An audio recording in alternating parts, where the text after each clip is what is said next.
இந்த வேலண்டைன்ஸ் டே அன்னைக்கு வந்து ஒரு நல்ல நியூஸ் கேட்பேன்னு பார்த்தா, இன்னைக்கு ஒரு நியூஸ் கேட்டேங்க. அந்த நியூஸ் கேட்டான எனக்கே ஆத்திரமாயிருச்சுங்க. அந்த அளவுக்கு அந்த நியூஸ் வந்துருச்சு. என்ன நியூஸ் பார்த்தோம்னா, ஃபர்ஸ்ட்டு சிங்கிள்ஸ் யாரா இருந்தீங்கன்னா, அந்த நியூஸ கண்டிப்பா கேட்காதீங்க. பிகாஸ் நீங்கலாம் நினைப்பீங்க, வாழ்ந்தா இவன மாரி வாழணும்ப்பா, இல்லாட்டி வைகை எக்ஸ்பிரஸ்ல மோதி செத்துடணும்பா அப்படின்னு நினைப்பீங்க. பிகாஸ் அந்த அளவுக்கு வந்து அப்படி ஒரு விஷயம் வந்து ஒரு ஒரு பெர்சன் பண்ணியிருக்காங்க. என்னன்னு பார்த்தோம்னா, சவுதியில ஒரு பெர்சன் இருக்காரு. அவரு ஒரு பொண்ண காதலிக்கிறாரு. பொண்ண காதலிக்கிறது என்னப்பா பெரிய விஷயம் அப்படின்னு கேட்டீங்கன்னா, ஒரு ஸ்கூல்ல ஒரு ஸ்டூடண்ட்ட காதலிக்கிறாரு.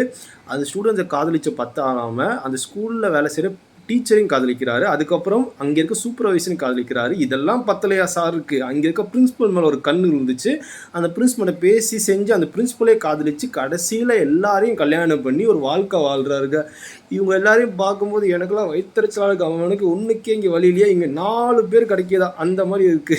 இந்த ஃபோட்டோஸ் கண்டிப்பா இப்ப நான் போடுறேன். அந்த ஃபோட்டோ பார்க்கும்போது உங்களுக்கே வயித்தெரிச்சலா இருக்கும். பிகாஸ் அதுல இருக்க எல்லாருமே வந்து பார்க்க சும்மா அப்படி இருக்காங்க.